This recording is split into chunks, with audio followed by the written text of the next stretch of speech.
Still getting used to the courtroom, Judge, sorry. Understood.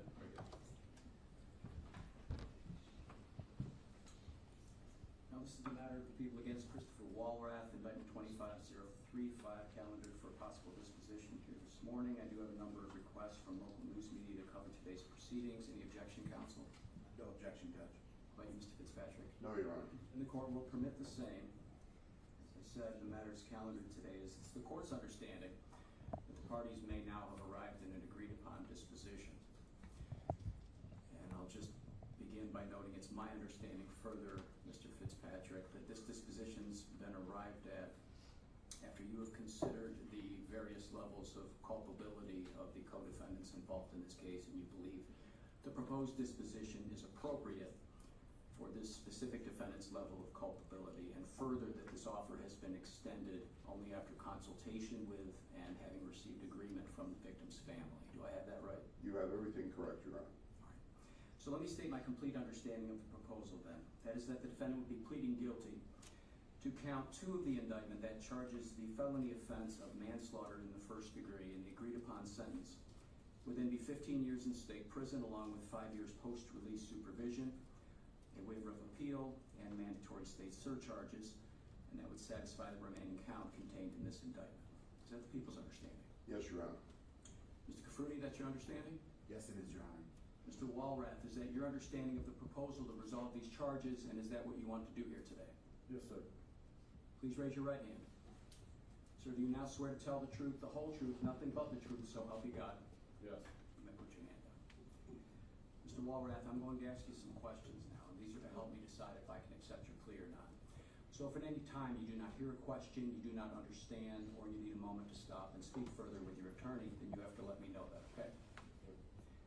You understand by answering my questions and pleading guilty here this morning, you're giving up your right to remain silent and to not incriminate yourself. Yes.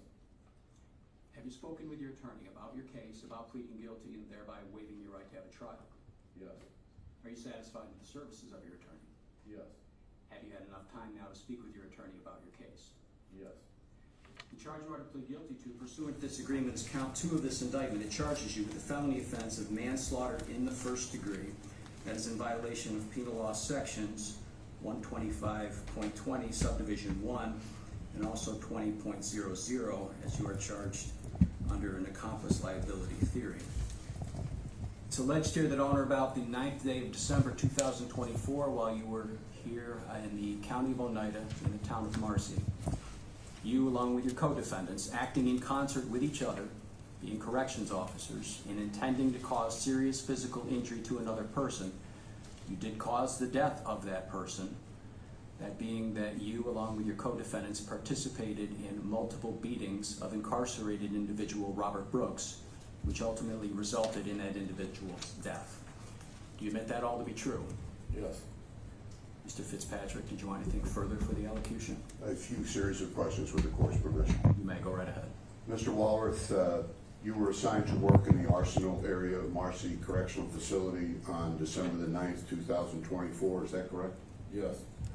Did you leave your post inside of the Arsenal area on December the 9th against departmental policy and procedures upon the arrival of Robert Brooks? Yes. Did you and your fellow corrections officers, Nicholas Kiefer, Nicholas Anzalone, and Robert Kessler, assault Robert Brooks outside of the Arsenal on December the 9th, 2024? Yes. During that assault, did you put Robert Brooks in a chokehold against departmental policy and procedure? Yes. On December the 9th, while in the emergency room of the Marcy Correctional Facility, did you and other corrections officers assault Robert Brooks? Yes. During that assault, did you strike Robert Brooks about his body? Yes. And did you intentionally strike him in his groin? Yes. Were you aware at that time that striking an incarcerated individual in the groin is against departmental policy and procedure? Yes. Is it correct that you never reported the use of force that was used on Robert Brooks near the Arsenal area at Marcy Correctional? Yes. Is it correct that you never reported the use of force that was used on Robert Brooks in the emergency room at Marcy Correctional? Yes. You were aware, sir, were you not, that you were required to report any and all uses of force on an incarcerated individual, whether justified or not. Yes.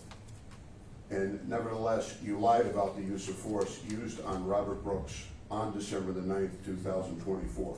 Yes. And sir, at the emergency room, you did nothing to prevent the assault or protect Mr. Brooks. Is that correct? Correct. And you realize that these repeated assaults caused serious physical injury to Mr. Brooks and resulted in his death. Yes. People are satisfied, Your Honor. Thank you, counsel. Mr. Walrath, how then do you plead to the second count, manslaughter in the first degree, guilty or not guilty? Guilty. How old are you now, Mr. Walrath? 36. And you can read and write the English language, correct? Yes. You're a citizen of the United States? Yes. Do you have any physical or mental problems that could prevent you from understanding what you're doing here today? No. Did you consume any kind of drug, medicine, or alcohol before coming to court that could affect your understanding? No. You're not currently on any form of probation or parole, are you? No. By pleading guilty, you are giving up your right to have a jury trial. Do you understand that? Yes. At a jury trial, you would be presumed innocent and you would be entitled to the following rights: to be represented by your attorney, to confront and cross-examine witnesses presented by the government. You'd have the right to remain silent and not incriminate yourself. You would have the right, but would not be required, to call witnesses, or you could testify on your own behalf. You would also have the right to require the government to prove your guilt beyond a reasonable doubt to a jury of 12 people who would have to be unanimous in finding you guilty. Do you understand? You have each of these rights, and by pleading guilty here today, you're giving up each of these rights. Yes. You understand by pleading guilty, you're also giving up any defense you might have to these charges. Yes. Now, a plea of guilty is the same as a verdict of guilty rendered by a jury after a trial. Do you understand that? Yes. Other than the plea and sentence agreement I spoke of earlier, has anyone made any other promises to get you to plead guilty? No. Did anyone threaten you or force you to plead guilty? No. Have you entered this plea today voluntarily and of your own choice? Yes. You understand that those that are incarcerated for a felony conviction do lose their right to vote in an election until such time as they are released. Yes. And now lastly, sir, part of your negotiated plea here does require that you waive your right to appeal. As a defendant in this court, if convicted, you have a separate and distinct right to appeal a judgment of conviction to a higher court in Rochester known as the Appellate Division. There you can, with your attorney, and a free one if you cannot afford it, you can file a brief and argue before that court that there exists some problem with your conviction here in this court. That is a right you have. It's also a right you can waive or give up, and it is being required that you waive your right to appeal on condition I give you the sentence promised to you. That means your conviction and sentence in this court will likely be final, so there's then little you can do to go back after the fact to try and change that. You will have thereby significantly limited your options for appeal in the future. Do you understand? Yes. Have you spoken with your attorney about waiving your right to appeal? Yes, I have. Do you then agree to waive your right to appeal on condition I give you the sentence promised? Yes. And are you doing so voluntarily? Yes. I'm holding up for you a document entitled Waiver of Right to Appeal. Halfway down the page, I see the signature Christopher Walrath. Did you sign this document here after reading through it and reviewing it with your attorney? Yes. Based upon the defendant's statements and his demeanor here in court, I find a knowing voluntary plea with a factual basis. I will direct the clerk to enter the plea into the minutes of this court. Will adjourn sentence until July 16th. Your Honor, it was my understanding that the people were not going to object to our request to have the sentencing take place on August 1st.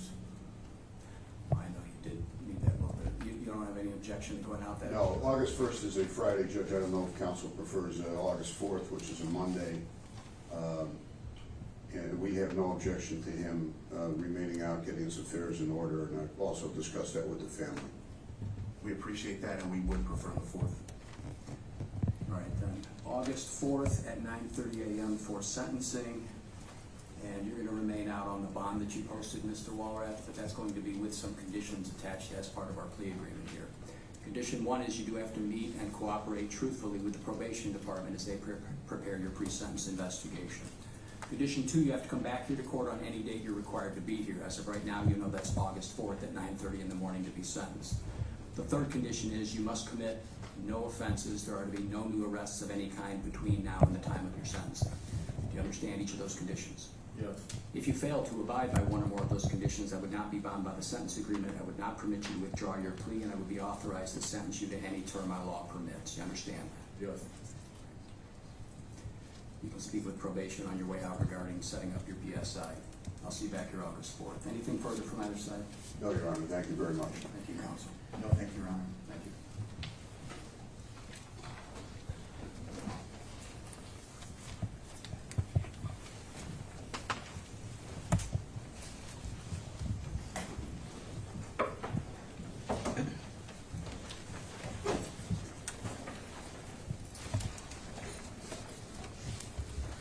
All right, if we'd like to take a short break, the media is welcome to vacate if you wish.